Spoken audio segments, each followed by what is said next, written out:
सर्वे सन्तु निरामया सर्वे भद्राणि पश्यन्तु मा कश्चित् दुःखभाग् भवेत्। असतो मा सद्गमय तमसो मा ज्योतिर्गमय मृत्योर्मा अमृतं गमय। ओम शांति शांति शांति। जननीं शारदां देवीं रामकृष्णं जगद्गुरुं पादपद्मे तयोश्रित्वा प्रणमामि मुहुर्मुहुः।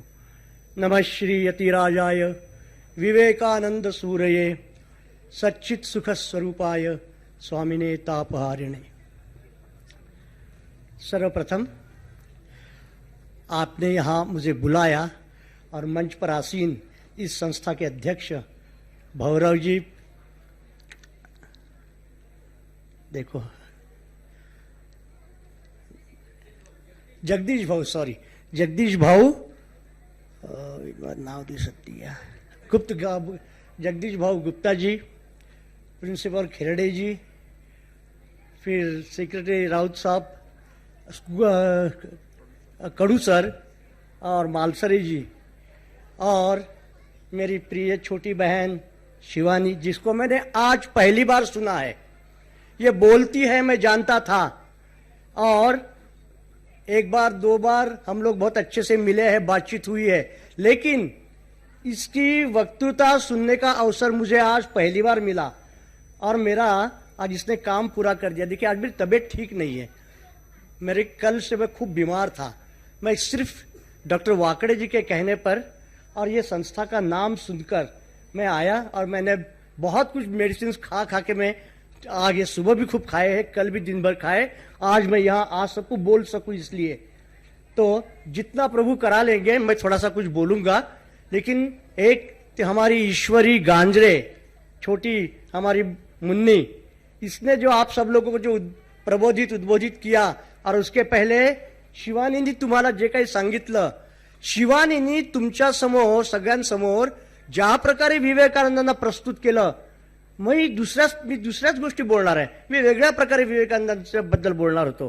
तर इथे उपस्थित असलेले सगळे प्राचार्यगण आणि इतर शिक्षक शिक्षिका, विद्यार्थी विद्यार्थिनी आणि मेरे प्यारे बच्चों, आज विवेकानंदांची जयंती इथे जशा प्रकारे साजरी होते, केली जाते, ते आपण पूर्वी स्क्रीनवर दाखवलं गेलं।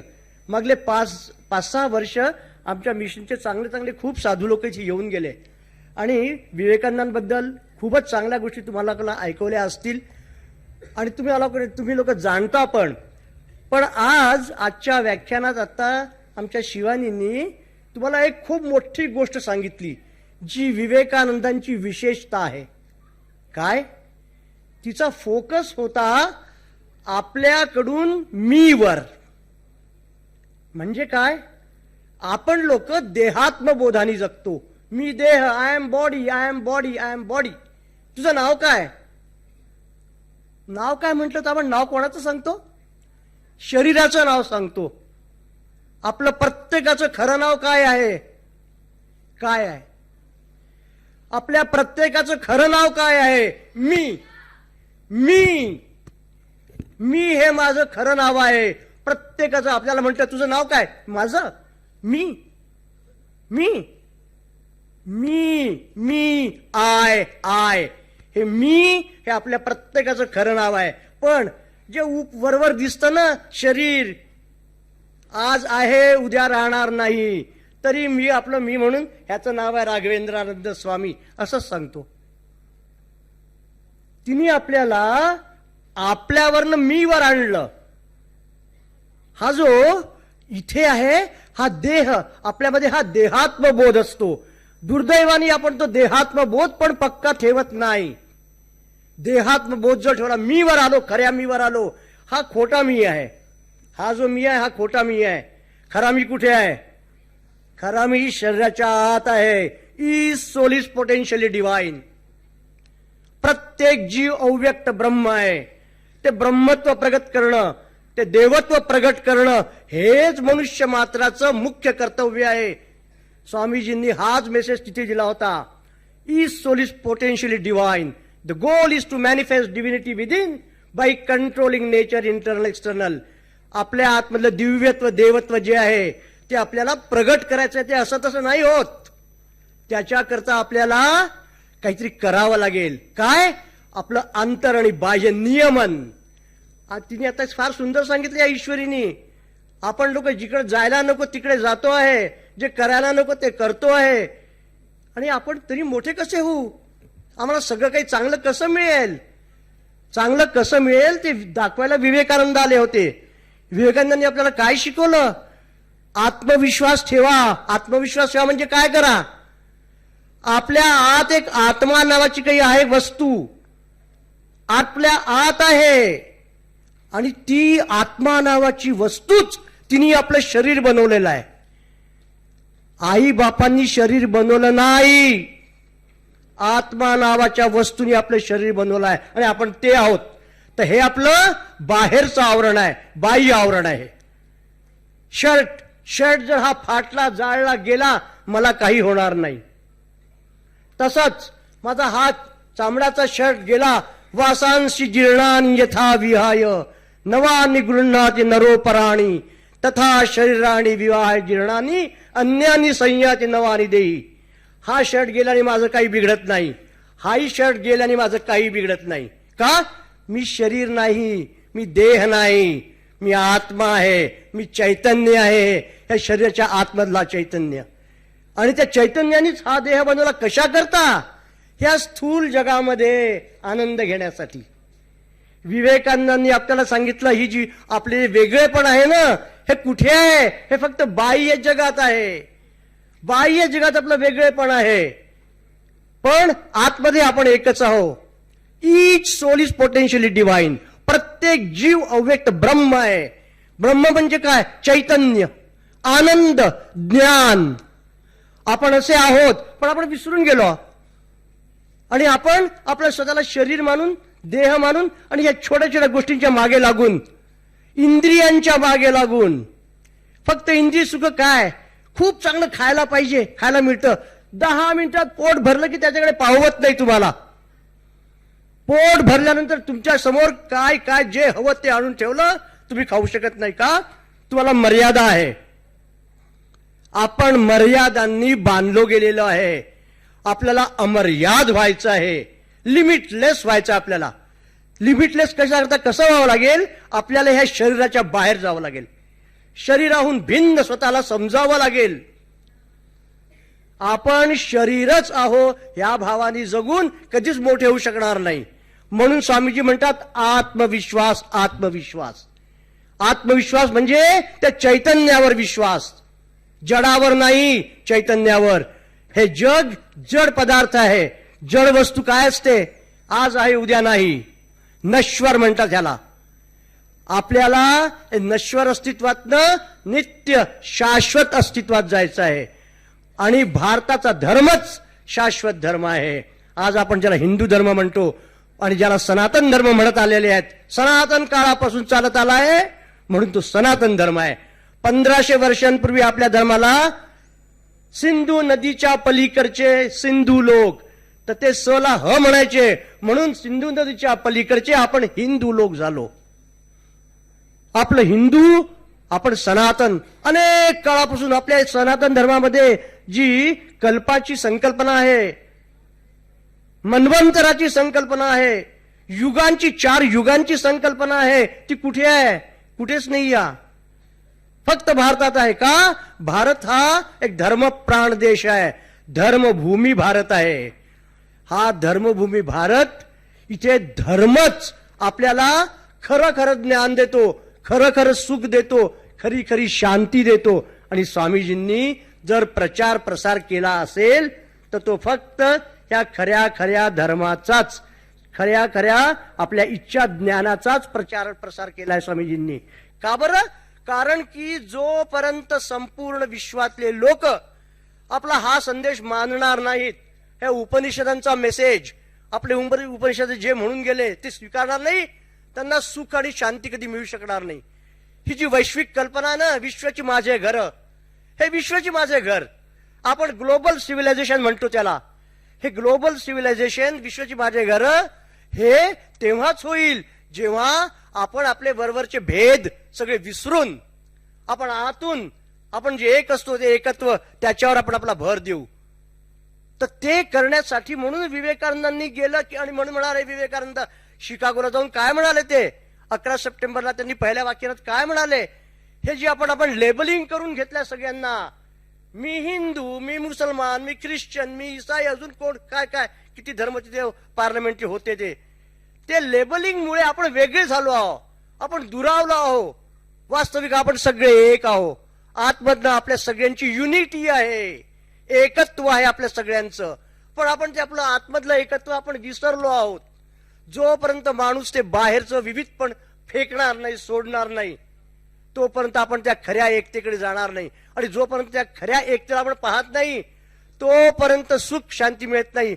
आमचं एक उपनिषद आहे, कठोपनिषद, ते ललकारून सांगतं, नित्यो नित्यानाम चेतनश्चेतनानाम एको बहुनाम यो विदधाति कामान तम आत्मस्थम यो पश्यन्ति धीरा तेषाम शांती शाश्वती न इतरेषाम.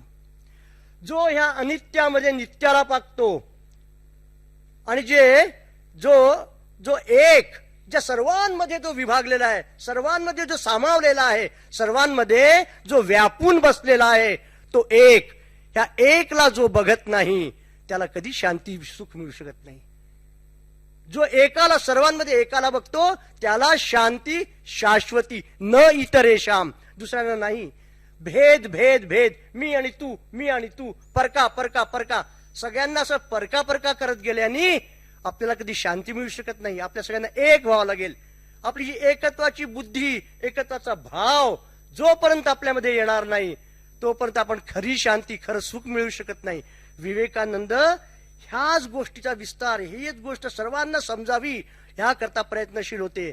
आणि ह्या मुख्य गोष्टींकडे आपण दुर्लक्ष केलं, आपल्या जीवनामध्ये भटकाव येईल.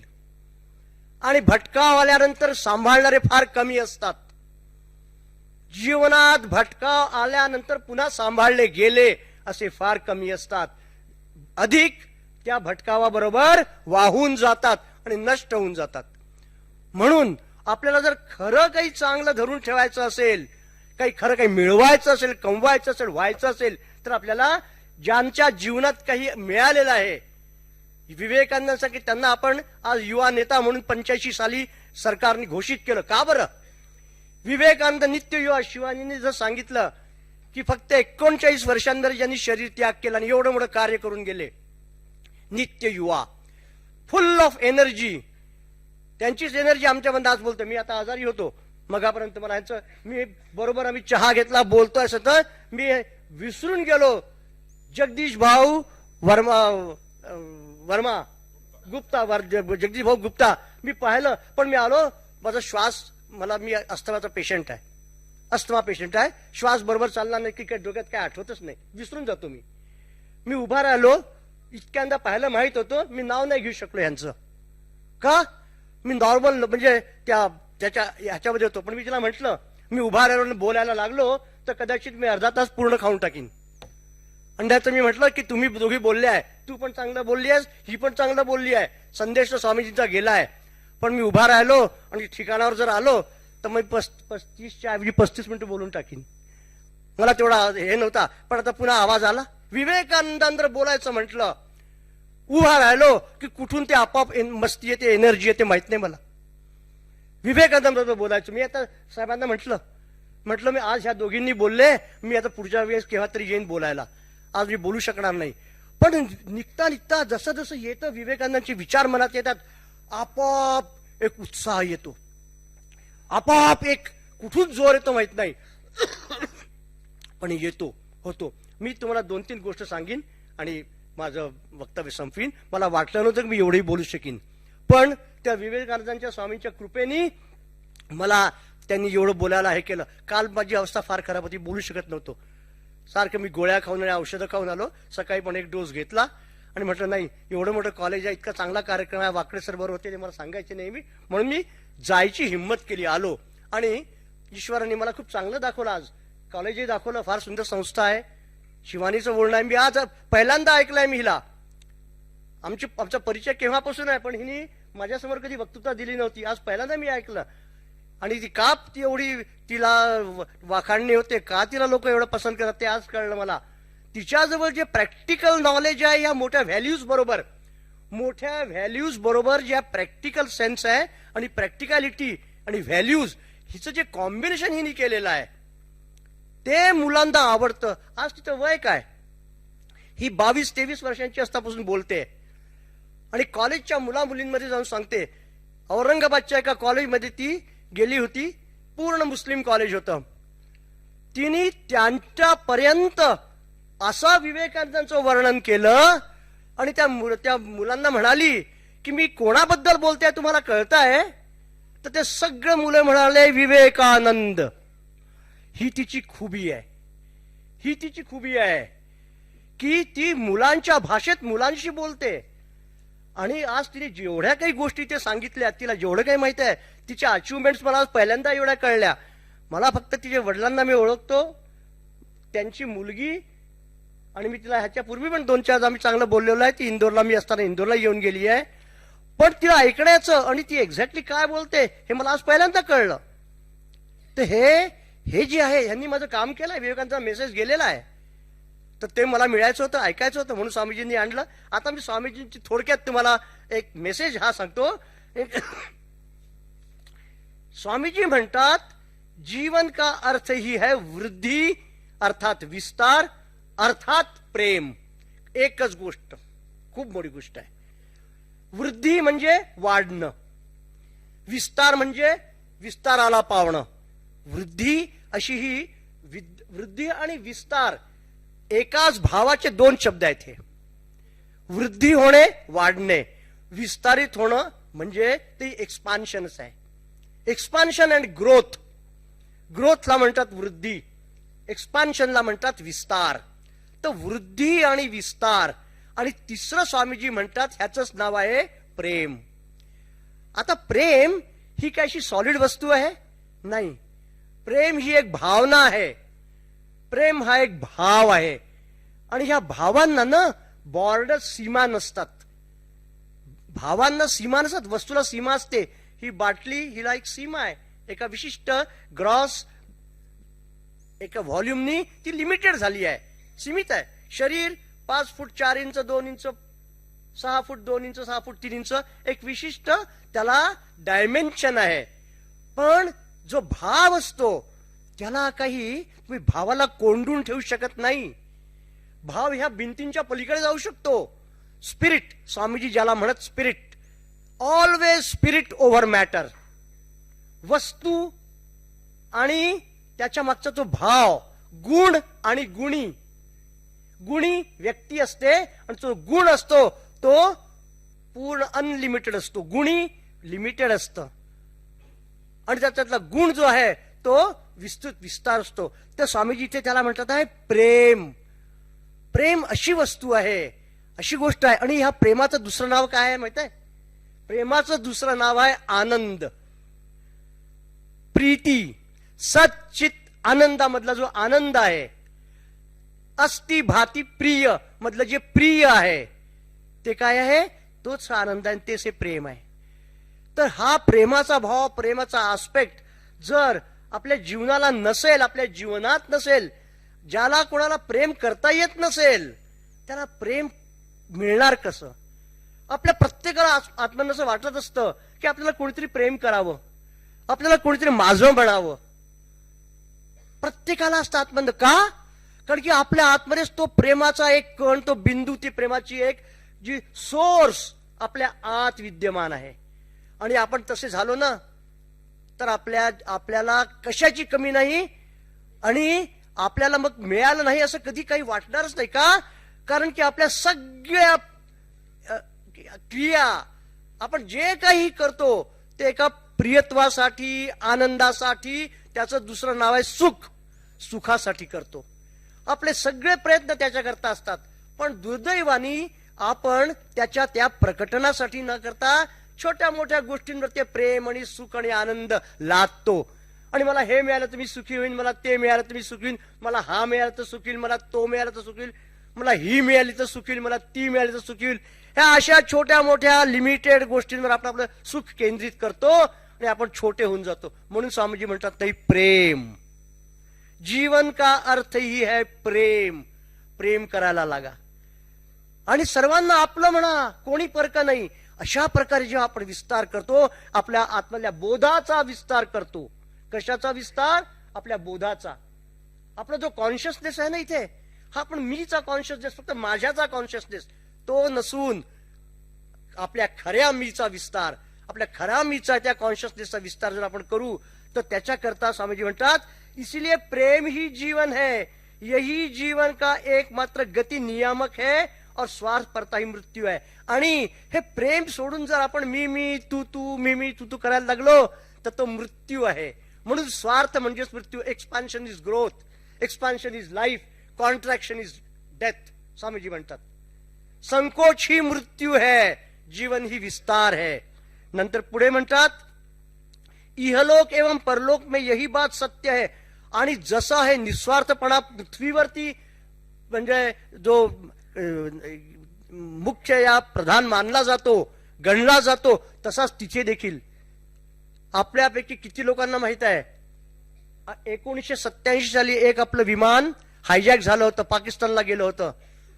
कोणाला माहित आहे त्याच्यात कोण मेलं? भारतातलं कोण मेलं? त्याच्यात भारतातलं कोण मेलं? किसी को मालूम है? एक नाही, एअर इंडियाची एक होस्टेस, काय नाव होतं तिचं? नीरजा शर्मा. तिने आपलं प्राणदान केलं. आणि जे स्वामीजी म्हणतात ना, इहलोक और परलोक एक ऐसी घटना है, म्हणजे असं त्याच्यानंतर असं काही घडलं आणि त्याच्यावर एक मोठं आर्टिकल आलं होतं आणि ते आर्टिकल सत्य आहे. 1987 मध्येच ते आर्टिकल आलं होतं. ती नीरजा परलोकामध्ये खुशीत आहे, आनंदात आहे, ते व्यक्त झालं होतं. तो मोठा प्रसंग आहे दुसरा केव्हा. तर तिला तिथे देखील तिने आपल्या आई वडिलांना कळवलं, मी स्वर्गात आहे, मी आनंदात आहे, इथे माझा सत्कार करतात, इथे मला सन्मान मिळतोय, तुम्ही माझ्याकरता रडू नका, तुम्ही माझ्याकरता रडू नका, मी ते सुखात आहे. ये परलोक है. परलोकावर विश्वास ठेवा. परलोक किसने देखा है? देखा है, बहुत लोगों ने देखा है, मैंने भी देखा है. म्हणून ह्या गोष्टींवर अविश्वास दाखवू नका. विवेकानंदांसारखे महात्मा आम्हाला खोटं बनवून बुद्धू बनवायला नव्हते आले, ते आम्हाला सत्य सांगायला आले होते. आपल्या भारतात आपल्या धर्मात जे शिकवलं जातं ते काही खोटं नाही.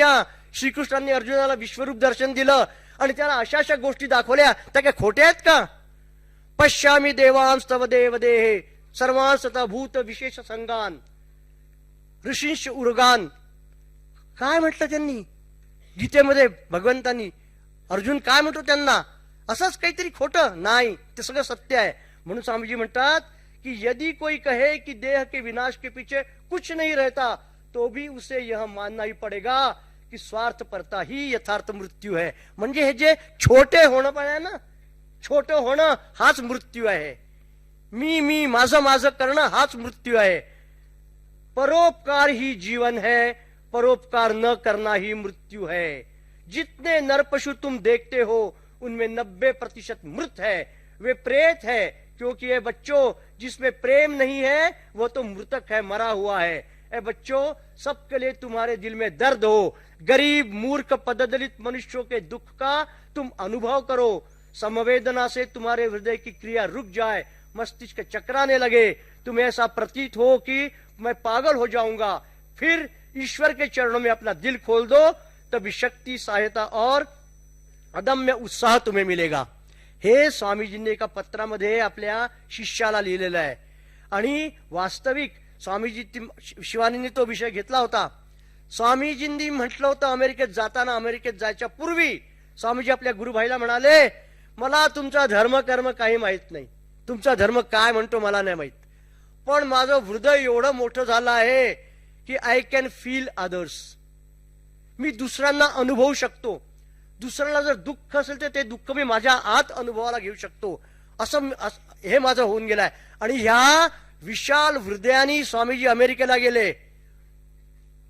तिथे ते त्या लोकांमध्ये राहिले आणि त्याचमुळे ते इतके अप्रिशिएट झाले तिथे की स्वामीजींसारखा माणूस त्यांच्या आठवणीतील लोकांच्या बघा, ते म्हणतात की असा माणूस आम्ही पाहिला नाही. आणि एक म्हातारी तर म्हणते तिने पार्लमेंट ऑफ रिलिजन्स मध्ये स्वामीजींना ऐकलं होतं, धर्मसभेमध्ये स्वामीजींना ऐकलं. त्यानंतर ती म्हणते आज जर पृथ्वीवर कुठे ईश्वर असेल तर तो म्हणजे विवेकानंद. ती बाई म्हणाली, म्हातारी. आणि तिने बघितलं जे 6-7 हजार लोक विवेकानंदांच्या त्या ऑडिटोरियम मध्ये बसले होते, त्याच्यामध्ये 6,000 स्त्रिया होत्या, 1,000 पुरुष होते. आणि स्वामीजींनी जेव्हा संपवलं तेव्हा ते इतक्या टाळ्यांचा कडकडाट झाला आणि त्या स्त्रिया त्या बेंचांवरनं येऊन डायसवर येऊन स्वामीजींच्या शेक हँड करायला, स्वामीजींच्या वस्त्राला हात लावायला आल्या. का? स्वामीजींमध्ये त्यांना एक असं देवत्व दिसलं होतं, एक मूर्तिमंत पवित्रता दिसली होती. स्वामीजींचं व्यक्तित्व खूप आकर्षक होतं. इतकं आकर्षक कशाने झालं होतं? ते आकर्षक झालं होतं त्यांच्या आतील देवत्वाच्या प्रकटीकरणामुळे.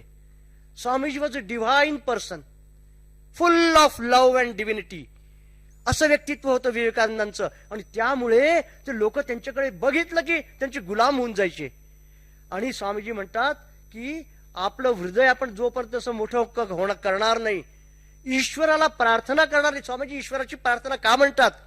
ईश्वर नावाची एक शक्ती आहे. जसं आपल्या सगळ्यांमध्ये ती एक दिव्य शक्ती चेतना आहे, तर आपल्या सगळ्यांची मिळून जी एक शक्ती होते तिचंच नाव ईश्वर आहे. आपल्याला व्यष्टी म्हणतात, ईश्वराला समष्टी म्हणतात. सगळ्यांची सम टोटल म्हणजे ईश्वर आहे. तर स्वामीजी म्हणतात आपल्याला तसं प्रेमाने सगळ्यांशी एक व्हावं लागेल. सगळ्यांशी प्रेमाने जर एक होऊ तर ते ईश्वराचं इतकं महान प्रेम आपल्यामध्ये प्रकटेल, आपल्यालाही मिळेल. धीरज धरो, न धन से काम होता है, न नाम से, न यश काम आता है. काय म्हणतात? धीर धरा. आणि स्वामीजी म्हणतात धीराबरोबर पेशन्स, प्युरिटी, परसिव्हिअरन्स, हे तिन्ही पाहिजे आपल्यामध्ये. धीरज पाहिजे, प्युरिटी पवित्रता पाहिजे, आणि सातत्य पाहिजे, सतत लागून राहायचं. मग म्हणतात न विद्या, न नाम से, न यश काम आता है, न विद्या, प्रेम ही से सब कुछ होता है. आणि हे प्रेम कोणामध्ये राहतं? प्रेम कुठून प्रकट होतं? ते प्रेम व्यक्तीमधनं प्रकट होतं. आणि म्हणून ते प्रेमच ज्या व्यक्तीमधनं प्रकट होतं तिथे आपण म्हणतो चरित्र निर्माण झाला. चरित्र निर्माण झालं आपलं की त्या चरित्रामध्ये ना सर्वांप्रती प्रेम, करुणा, एक सहायता करण्याची एक तयारी, हे जे असतं ना, हे आलं की वास्तविक चरित्र होतं. आणि एकदा असं चरित्र निर्माण झालं त्याला कोणी रोखू शकत नाही. आणि आपल्या प्रत्येकाला व्यक्ती हवी असते. मोठमोठ्या गोष्टी, प्रिन्सिपल्स आपण बोलतो, पण आपल्याला ते प्रिन्सिपल्स मूर्त रूपात हवे असतात, कुठल्या तरी व्यक्तीमध्ये हवे असतात. लोक स्वामी म्हणतात की कोणी त्या तत्वांची आणि प्रिन्सिपल्सची पर्वा करत नाही, लोकांना व्यक्ती हवी असते. ती त्या गोष्टी मूर्तिमंत एखाद्या पुरुषामधनं, स्त्रीमधनं, म्हणजे व्यक्तीमधनं हवे असतात त्यांना. आपण त्यांना अप्रिशिएट करतो, ते आपल्याला हवं असतं. म्हणून आपल्याला तसं व्हायला हवं. आपण जर तसे झालो तर त्याचा आनंद आपल्याला होतोच, पण तोच आनंद आपण अजून कितीतरी दूरवर पसरवू शकतो. म्हणून चरित्र चरित्र चरित्र, आणि चरित्राचा आधार आहे प्रेम. प्रेम प्रेम प्रेम म्हणजे कसं प्रेम? हे आतमधलं, आपण आतमध्ये सगळेजण हे शरीर सोडलं, शरीराच्या आतमधलं मन, बुद्धी, चित्त, अहंकार, जे त्याला सूक्ष्म देह म्हणतात, तो सोडला. त्याच्या आत काय? त्याला कोण चालवतं? त्याला जो चालवतो, आपण त्याला आपल्याकडे त्याला प्राण म्हटलं आहे. हा प्राण सूर्यामधनं येतो. हा प्राण जो आहे हा सूर्यामधनं येतो. ती एनर्जी म्हणतो त्याला प्राण. तो प्राण एकच आहे सगळ्यांचा. आणि हा सूर्य पूर्ण पृथ्वीला आणि या पृथ्वीच्या बाहेरच्या लोकांना पण चालवतो आहे हा सूर्य. आपल्याला आपण ते सूर्य स्वरूप आहो. आपण सूर्याच्या प्रकाशात राहणारे छोटे मोठे जीव नाही, आपण तोच आहो. आपण विसरून गेलो आहे ते. आणि स्वामीजी आपल्याला त्या प्रकाशाचा, आपल्या अस्तित्वाचा जो सोर्स आहे, त्या अस्तित्वाच्या सोर्सशी जोडायला म्हणून स्वामी विवेकानंद आले होते. कारण की माणूस छोटा होऊन, नॅरो होऊन आपसामध्ये दुःख निर्माण करण्यासाठीच तो जास्ती प्रयासरत असतो. तर त्याच्यातनं तोडून सोडून आणि भारतामध्ये ह्याला धर्म म्हणतात.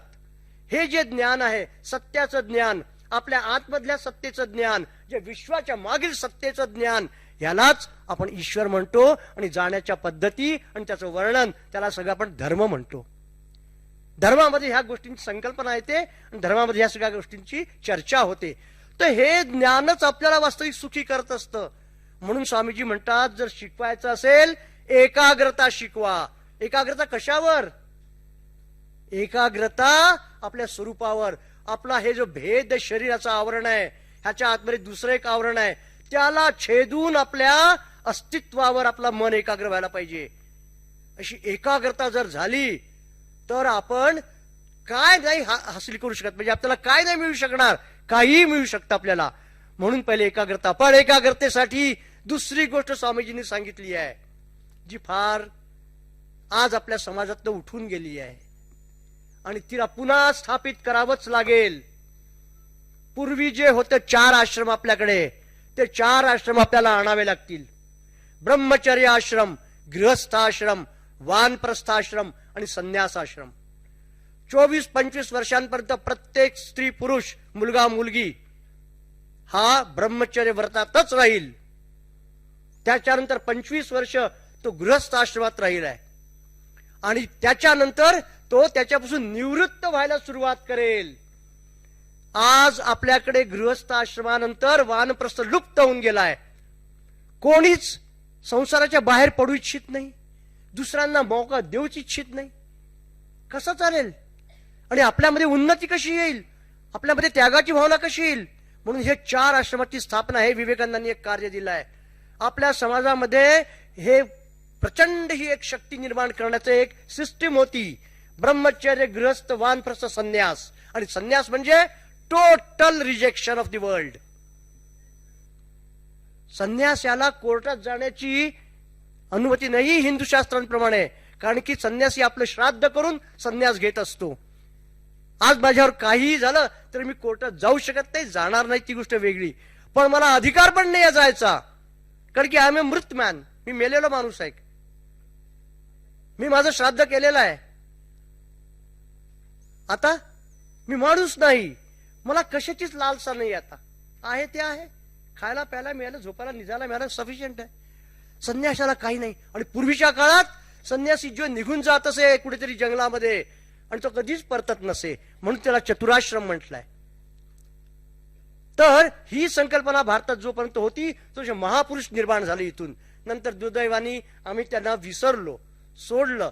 आणि हे आमचे आश्रम, ब्रह्मचर्य, गृहस्थ हे झाल्यानंतर आमच्या समाजात अवनती आली. आम्ही खूप खाली आलो आणि जे आपलं खरं स्वरूप मिळवायचं, जे आमचं प्राप्तव्य आहे, ते आम्ही विसरून गेलो. पण आता पुन्हा ती वेळ आली आहे की आपल्याला जागं व्हावं लागेल. आणि जागा आपण होणार का? कारण की आपल्याकडे विवेकानंद सारखे महापुरुष जन्माला आले इथे. रामकृष्ण परमहंस आले ते विवेकानंदांना हे करण्यासाठी की हो हे सगळं खरं आहे. आता एक शेवटचे 4 ओळी वाचून मी आपलं भाषण, हे जे व्याख्यान आहे थांबवतो. स्वामीजींनी ह्या 4 ओळी एक पत्रामध्ये लिहिलेल्या आहेत म्हैसूरच्या राजाला.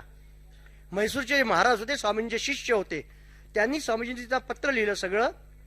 म्हणतात शेवटी, हे महामना राजन, यह जीवन क्षणस्थायी है, संसार के भोग विलास की सामग्रियां क्षणभंगुर है, वे ही यथार्थ में जीवित है जो दूसरों के लिए जीवन धारण करते हैं, बाकी लोगों का जीना तो मरने के बराबर है. महाराज, आप जैसे एक उन्नत महामना देशीय राजा भारत को फिर से अपने पैरों पर खड़ा करने के लिए बहुत कुछ कर सकते हैं और इस तरह भावी वंशजों के लिए एक ऐसा नाम छोड़ सकते हैं जो चिरकाल तक पूजित होता रहे. ईश्वर आपके महान हृदय में भारत के उन लाखों नर नारियों के लिए गहरी सहानुभूति पैदा कर दे जो अज्ञता के गड़े हुए दुख झेल रहा है. यही विवेकानंद की प्रार्थना आहे. ते राजाला प्रार्थना करतात की हे जीवन काय क्षणभंगुर आहे, 4 दिवसांचं आहे. आणि वास्तविक जे दुसऱ्यांसाठी जगतात तेच खरं जगतात. आपण या मी मी मी स्वार्थासाठी जर जगलो तर काय जगलो, मेल्यातच गणना आहे. म्हणून म्हणतात की एक राजा काय नाही करू शकत, राजा किती लोकांना सुख देऊ शकतो.